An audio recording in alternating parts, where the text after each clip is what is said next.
Ito naman ako sa bukid, guys. Meron akong pinatrabaho ulit sa mga magpapakain ulit ako, guys, sa mga nagtrabaho. Yung pinsan ko nagbitbit ng gasolina saka merienda. Ayan, papameriendahin ko muna yung mga trabahador ko, guys. Ayan. Andito ulit ako sa aming lupa, sa aming kabukiran. Shout out team Milimix, Manang Needs, Sis Babes, Manang Nanay 19, Sis Ja, Sheng, Terkabutoy, Sis Noli Ramos. Ayan yung aking service. Si Wanderlust 123, Milamix Vlogs, Zeselen. Apa ya, damo na natapon eh.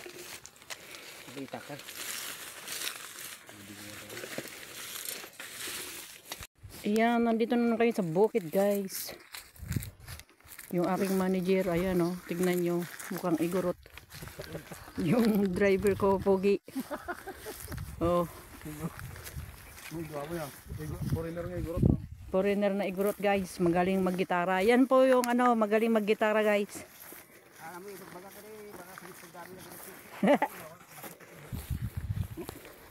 Andito na naman ako, guys.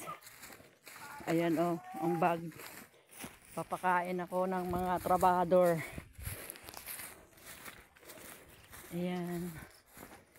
Parang Christmas tree yung aking katawan, guys. Daming bag.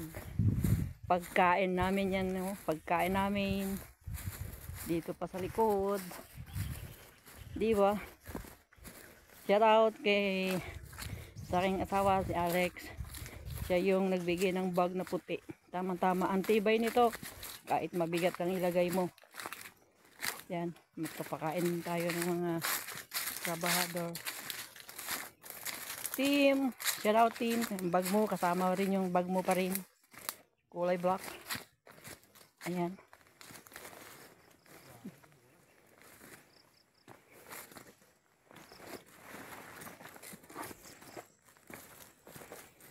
Yan. Shout out. Shout out.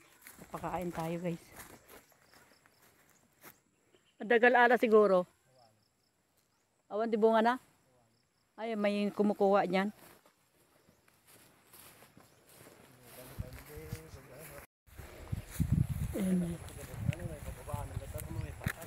Wow.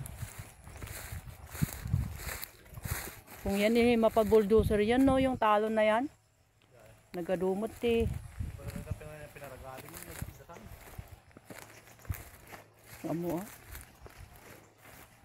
O, kanto lagi ito. Nagaduti kayo mini ah. Nagaandami kaming kahoy dito, kakwatit. Aduti napukpukan nga na, runrunot na kita, kayo dito. Walang kumukuha. Pero kami, guys, sa bahay, walang kahoy na panggatong. Kung ano lang mabitbit ng aking mga pinsan. Ayan. Andito naman yung pinremier ko na taniman ko ng gulay. Napaka samuk. Maruot. Pero yan, ipapagrass cutter ko yan sa sunod kay Piling eh.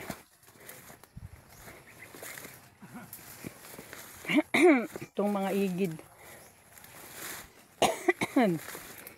Ayan, shout out guys sa aking mga kaibigan. Ayan. Ang bilis magtubo ng mga pinutol namin na kahoy, guys. Ayan yung taniman ko ng gulay dyan, oh. Yung mahabang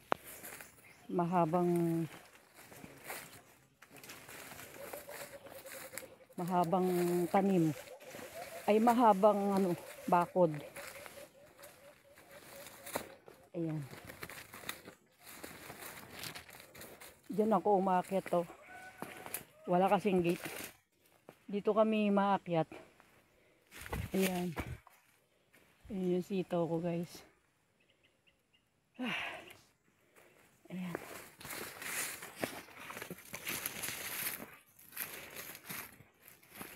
Napakadaming kahoy ni Tatang guys. Ang daming kahoy ni Tatang. Napakadaming kakwati dito sa aming kalupaan guys. Ayan o. Kaya lang sa bahay ng pinsan ko wala silang naipon na kahoy. Kasi dahil sa kalayuan. Ayan guys, kakwati lahat yan o. Kakwati lahat dito. Hindi problema ang panggatong. Pero pagkatapos ng ng ani namin ng palay guys, kuha ko ng maraming kahoy para ko. Doon na kumain sa pinaglagarian nila. Sa pinaglagarian.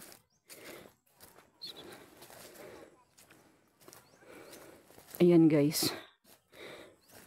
Lupa namin. Ito yung pinatraktor ko guys. Hindi nataniman kasi naubos ang tubig dahil nalit po kami. Nalit na magpa-traktor. Kasi yung ulan kasi minsan maaga, minsan late.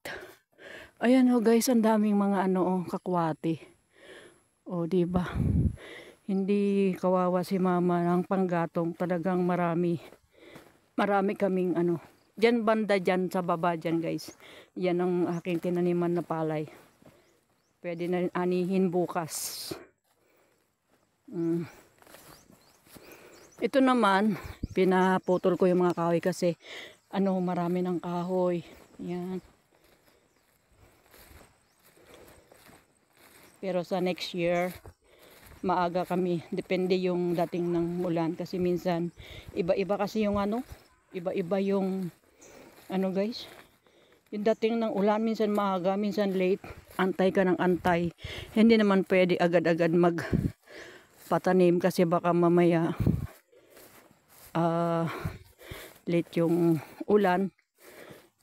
Hindi agad magkapapag punla kasi baka mamaya late yung ulan. Magiging tumanda yung punla. Ayan guys, dito tayo. Pupunta tayo dito. Andito yung mga trabahador ko guys. Magpapakain ha. Ayan.